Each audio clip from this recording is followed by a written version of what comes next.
ಮತ್ತೊಂದು ಕಡೆ Santro Ravi case. ಈ ಕೇಸನ್ನ ಸಿಐಡಿಗೆ ವರ್ಗಾವಣೆ ಮಾಡಲಾಗಿದೆ. ಪ್ರಕರಣವನ್ನ ಕೈಗೆತ್ತಿಕೊಂಡಿರುವಂತಹ ಸಿಐಡಿ ತನಿಖೆಯನ್ನು ಶುರು ಮಾಡಿದೆ. ಆದರೆ ಇವತ್ತು ಸೂಕ್ತ ದಾಖಲೆಗಳನ್ನು ಕೊಡೋಕಾಗದ ಕಾರಣ ಖಾಕಿ ಕಸ್ಟಡಿಗೆ ಪಡೆಯೋದಕ್ಕೆ ವಿಫಲ ಆಗಿದೆ. ಹೀಗಾಗಿ ತನಿಖೆಯ ಮೇಲೂ ಕೂಡ ಸಹಜವಾಗಿ ಅನುಮಾನ ಮೂಡ್ತಾ ಇದೆ. ಇವರು ಅದೆಷ್ಟು ಸೀರಿಯಸ್ ಆಗಿ ತನಿಖೆ ಮಾಡ್ತಾ ಇದ್ದಾರೆ ಅನ್ನುವಂಥ ಗುಮಾನಿ ಹುಟ್ಟೋದಕ್ಕೆ ಕಾರಣ ಆಗಿದೆ. ಈ ಖಾಕಿ ನಡೆ ಬಗ್ಗೆ ಸಿದ್ದರಾಮಯ್ಯ ಕೂಡ ಕೆಂಡ ಕಾರಿದ್ದಾರೆ.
ಗಂಭೀರವಾಗಿ ತೆಗೆದುಕೊಂಡಿರೋ ಸರ್ಕಾರ ಸ್ಯಾಂಟ್ರೋ ಕೇಸನ್ನ ಸಿಐಡಿ ಹೆಗಲಿಗೆ ಹಾಕಿದೆ. ರವಿ ವಿರುದ್ಧ ಮೈಸೂರಿನ ವಿಜಯನಗರದಲ್ಲಿ ಸಂತ್ರಸ್ತ ಮಹಿಳೆ ದಾಖಲಿಸಿರೋ ಕೇಸ್, ಬೆಂಗಳೂರಿನ ಕಾಟನ್ ಪೇಟೆಯಲ್ಲಿ ದಾಖಲಾಗಿರುವ ಪ್ರಕರಣ, ವರ್ಗಾವಣೆ ದಂಧೆ ಆರೋಪ ಎಲ್ಲಾ ಕೇಸ್ಗಳನ್ನು ಸಿಐಡಿಗೆ ವರ್ಗಾವಣೆ ಮಾಡಿದೆ. ಡಿಜಿ ಮತ್ತು ಐಜಿಪಿ ಆದೇಶದ ಬಳಿಕ ಅಧಿಕೃತ ವರ್ಗಾವಣೆ ಆಗಲಿದೆ. ಆದರೆ ಸಿಐಡಿ ವರ್ಗಾವಣೆಗೆ ರವಿ ಪರ ವಕೀಲ ಹರೀಶ್ ಪ್ರಭು ಆಕ್ಷೇಪ ವ್ಯಕ್ತಪಡಿಸಿದ್ದಾರೆ. ಇಲ್ಲಿನ ಫಿರ್ಯಾದಿದಾರರು ಒಂದು ದಾರಿ ತಪ್ಪಿಸುವ ನಿಟ್ಟಿನಲ್ಲಿ ಇವರು ಟ್ರಾನ್ಸ್ಫರ್ ಇದರಲ್ಲಿ ಇದ್ರು, ಬೇರೆ ವ್ಯವಸ್ಥೆಗಳನ್ನ ಮಾಡ್ತಾ ಇದ್ರು ಅಂತ ಅಲಿಗೇಷನ್ ಮಾಡಿರುವಂಥದ್ದು ಅಷ್ಟೇ. ಇಲ್ಲಿ ಯಾರು ಅಧಿಕೃತವಾದ ಫಿರ್ಯಾದಿದಾರರು ಇಲ್ಲ. ಆ ಕಾರಣದಿಂದ ಇವಾಗ ಅಧಿಕೃತ ಫಿರ್ಯಾದಿದಾರರೇ ಇಲ್ದಲೇ ಇರೋ ಒಂದು ಸಂದರ್ಭದಲ್ಲಿ ಸಿಐಡಿಗೆ ವರ್ಗಾವಣೆ ಮಾಡಿ ತನಿಖೆ ನಡೆಸೋ ಅವಶ್ಯಕತೆ ಇರೋದಿಲ್ಲ. ವಕೀಲರು ಹೀಗೆ ಹೇಳಿದ್ರೆ ಸಂತ್ರಸ್ತ ಮಹಿಳೆ ಸರ್ಕಾರಕ್ಕೆ ಅಭಿನಂದನೆ ತಿಳಿಸಿದ್ದಾರೆ. ಸಿಐಡಿಗೆ ವಹಿಸಿರೋದು ಸ್ವಾಗತ, ನ್ಯಾಯ ಸಿಗೋವರೆಗೂ ಹೋರಾಡೋದಾಗಿ ಹೇಳಿದ್ದಾರೆ. ಒಂದು ಹುಡುಗಿ ಜೀವನನ ಸರ್ವನಾಶ ಮಾಡಕ್ಕೆ ಇದು ಪಡ ತೊಟ್ಟಿರುವಂತ ಕೆಲಸ. ಇವ್ರು ಹಿಂದೆ ಕೂಡ ಇದೇ ರೀತಿ ಮಾಡ್ಕೊಂಡ್ ಬಂದಿದ್ದಾರೆ. ಆದ್ರೆ ಈ ಸಲ ಮಾತ್ರ ಇವ್ರನ್ನ ತಾರ್ಕಿಕ ಅಂತ್ಯ ಕಾರಣವರೆಗೂ ನನ್ನ ಹೋರಾಟದಿಂದ ಹಿಂದೆ ಸರಿಯಲ್ಲ. ಸ್ಯಾಂಟ್ರೋ ರವಿ ಕೇಸ್ಗೆ ಸಿಐಡಿ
ಸ್ಯಾಂಟ್ರೋ ರವಿ ಒಬ್ಬ ನಟೋರಿಯಸ್ ಕ್ರಿಮಿನಲ್.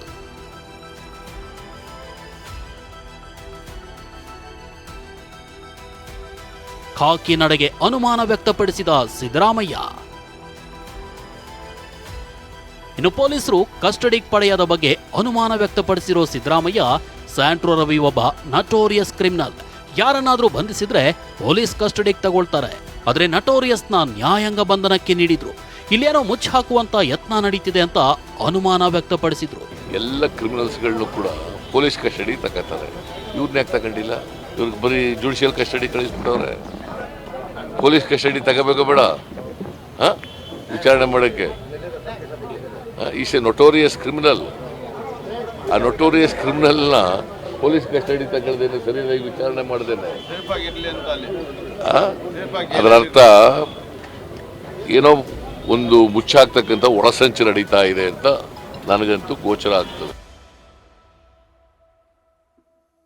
ಹೌದು, ಒಬ್ಬ ಎಡಿಜಿಪಿ, ಒಂದು ಕಮಿಷನರೇಟ್, 3-4 ಡಿಸಿಪಿ, 3 ಜನ ಎಸ್ಪಿ, ಒಬ್ಬ ಡಿವೈಎಸ್ಪಿ ಸೇರಿ 10-20 ಅಧಿಕಾರಿಗಳು 11 ತಂಡ 11 ದಿನ ಹುಡುಕಾಡಿ ತಡಕಾಡಿ ಗುಜರಾತ್ವರೆಗೂ ಹೋಗಿ ಸ್ಯಾಂಟ್ರೋ ರವಿಯನ್ನ ಅರೆಸ್ಟ್ ಮಾಡಿದ್ರು. ಹೇಗಿದ್ರು ವಿಚಾರಣೆಗೆ ತಮ್ಮ ಕಸ್ಟಡಿಗೆ ಪಡೆಯದೆ ಸೈಲೆಂಟ್ ಆಗಿದ್ದಾರೆ. ಹೀಗಾಗಿ ನಮ್ಮ ವ್ಯವಸ್ಥೆ ಅದ್ಯಾವ ಮಟ್ಟದಲ್ಲಿ ಕೆಲಸ ಮಾಡ್ತಿದೆ ಅಂತ ಸಾರ್ವಜನಿಕರು ಪ್ರಶ್ನೆ ಮಾಡುವಂತಾಗಿದೆ.